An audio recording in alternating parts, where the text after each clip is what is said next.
آئیے اس روحانی سفر میں ایک ایسی حقیقت پر بات کرتے ہیں جو ہماری اس تیز رفتار زندگی کے شور میں کہیں کھوسی گئی ہے۔ ہم سب مصروف ہیں اور دل کہیں نہ کہیں سکون تلاش کر رہا ہوتا ہے۔ آج اس جائزے میں ہم ایک ایسے بھولے ہوئے خزانے کی بات کریں گے جو ذی الحج کے پہلے 10 دنوں میں چھپا ہے۔ یہ 10 دن صرف دن نہیں ہے بلکہ ہماری روح کو واپس زندگی کی طرف لانے کا ایک بہترین سفر ہے۔ والفجر ولیال عشر، قسم ہے فجر کی اور قسم ہے ان 10 راتوں کی۔ ذرا سوچئے، جب خالق کائنات خود کسی چیز کی قسم کھاتا ہے تو اس کی عظمت بیان کرنے کے لیے تو ہمارے پاس الفاظ ہی نہیں ہوتے۔ علماء فرماتے ہیں کہ یہ وہی ذی الحج کی پہلی 10 راتیں ہیں۔ اس کا مطلب یہ ہے کہ ان دنوں کی اہمیت ہماری عام سوچ سے بھی کہیں زیادہ بڑھ کر ہے۔ حدیث پاک میں آتا ہے کہ کوئی بھی دن ایسا نہیں جس میں کیے گئے عمل اللہ تعالیٰ کو ان 10 دنوں کے اعمال سے زیادہ پیارے ہوں، یہاں تک کہ اللہ کی راہ میں جہاد بھی ان دنوں کی نیکی کا مقابلہ نہیں کر سکتا، سوائے اس شخص کے جو اپنا سب کچھ، اپنی جان اور مال لے کر نکلے اور واپس کچھ نہ لائے۔ یہ کیسا عجیب اور خوبصورت روحانی تحفہ ہے جو انسانیت کو عطا کیا گیا ہے، اور یہ بہت تیزی سے گزر جاتا ہے۔ تو آئیے پہلے عمل کی طرف آتے ہیں۔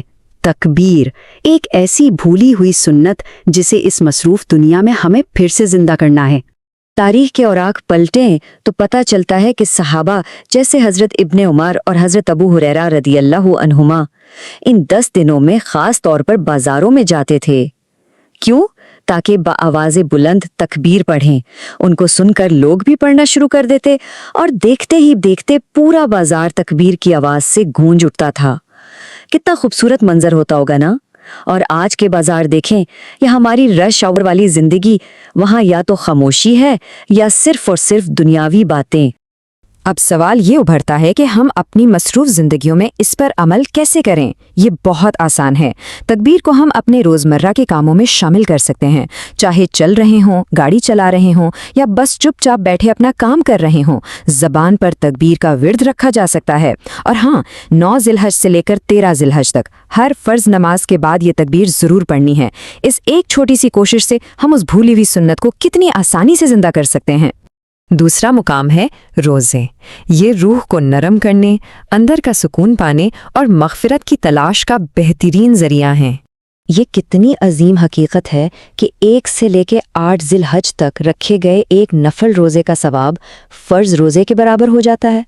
اگر کسی مصروفیت یا مجبوری کی وجہ سے پورے 8 دن روزہ نہ بھی رکھا جا سکے تو کم از کم کچھ دن ضرور کوشش کرنی چاہیے۔ خالق ہماری نیت دیکھتا ہے۔ سچ پوچھیں تو خلوص نیت سے کیا گیا ایک چھوٹا سا عمل بھی اجر میں پہاڑ جیسا ہو جاتا ہے۔ اور اب ذرا اس عظیم تصور پر غور کریں۔ 2 سال، یہ صرف 2 سال کا لمبا عرصہ نہیں ہے، یہ یوم عرفہ یعنی 9 ذی الحج کی اس عظیم رحمت کا بیان ہے جسے الفاظ میں سمیٹنا سچ میں مشکل ہے۔ صرف اس ایک دن کا روزہ رکھنے پر ہمارے پورے 2 سال کے گناہ معاف کر دیے جاتے ہیں۔ ایک گزرا ہوا سال اور ایک آنے والا سال، یہ معافی کا ایک ایسا سنہری دروازہ ہے جو سال میں صرف ایک ہی بار کھلتا ہے۔ تیسرا اہم عمل ہے صدقہ، دولت سے بڑھ کر بھلائی اور خلوص کے آسان طریقے۔ اکثر ہم سوچتے ہیں کہ صدقہ صرف پیسے دینے کا نام ہے۔ ایسا بالکل نہیں ہے۔ اگر ہم مالی مدد کر سکتے ہیں تو ضرور، بھوکے کو کھانا کھلائیں یا کسی یتیم کا سہارا بنیں۔ لیکن غیر مالی صدقہ بھی اللہ کو اتنا ہی پسند ہے۔ راستے میں کسی کو دیکھ کر صرف مسکرانا، کسی پریشان شخص کی مدد کرنا یا کسی کو برے کام سے پیار سے روک دینا، ان دنوں میں یہ سب مسلسل صدقہ بن جاتے ہیں۔ بھلائی کا راستہ تو واقعی سب کے لیے کھلا رکھا گیا ہے۔ اور اب آتے ہیں قربانی اور سچی توبہ کی طرف، اپنے خالق کی طرف ایک مخلص واپسی کا سفر۔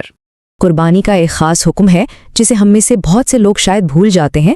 جو قربانی کا ارادہ رکھتے ہیں ان کے لیے یہ خوبصورت سنت ہے کہ ذی الحج کا چاند نظر آنے سے لے کر قربانی کا جانور ذبح ہونے تک وہ اپنے بال اور ناخن ہرگز نہ کاٹیں۔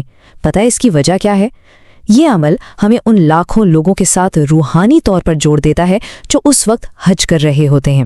یہ ہمیں بھی ویسی ہی برکتوں اور ثواب کا حصہ دار بناتا ہے۔ یہ اسلامی یکجہتی کی کتنی پیاری مثال ہے نا؟ جب سچی توبہ کی بات آتی ہے تو ان الفاظ کی گہرائی کو اپنے اندر اتارتے محسوس کریں۔ اللہ غفور اور رحیم ہے، وہ اپنے بندوں کی معافی کا انتظار کرتا ہے۔ ہم سب انسان ہیں، ہم سب سے ٹھوکر لگتی ہے، کبھی نمازیں چھوٹ جاتی ہیں، کبھی اعمال میں کمی آ جاتی ہے، لیکن سوچئے ہمارا خالق ناراض ہونے کے بجائے ہماری معافی کا انتظار کرتا ہے۔ جب کوئی روتے ہوئے اس کی طرف لوٹ آتا ہے نا، تو وہ اس سے محبت کرتا ہے۔ ان مقدس دنوں میں رو کر مانگنے کا یہ وقت گنوانا کسی بھی طور پر مناسب نہیں۔ اس سفر کے آخر میں ایک بڑا ہی سنجیدہ سوال ہمارے سامنے ابھرتا ہے، کیا ہم یہ عظیم تحفہ پھر گوا دیں گے؟ دیکھیں، انسان کی زندگی کا کوئی بھروسہ نہیں۔ ہم میں سے کوئی نہیں جانتا کہ اگلی ذی الحج نصیب ہوگی بھی یا نہیں، کل کی صبح ہم دیکھ پائیں گے یا نہیں۔ یہ 10 دن اس خالق کا بھیجا ہوا ایک خاص تحفہ ہیں۔ ہمیں انہیں مکمل خالص نیت کے ساتھ اپنانا چاہیے، چاہے وہ زبان پر چلتے پھرتے تکبیر ہو، کوئی ٹوٹا پھوٹا روزہ ہو، آسان سا صدقہ ہو، یا پھر دل سے نکلی سچی توبہ، اس امید کے ساتھ کہ یہ روحانی جائزہ ہمارے دلوں کی خاموشی کو جگانے کا سبب بنے گا۔ ان حقائق پر غور ضرور کیجیے گا۔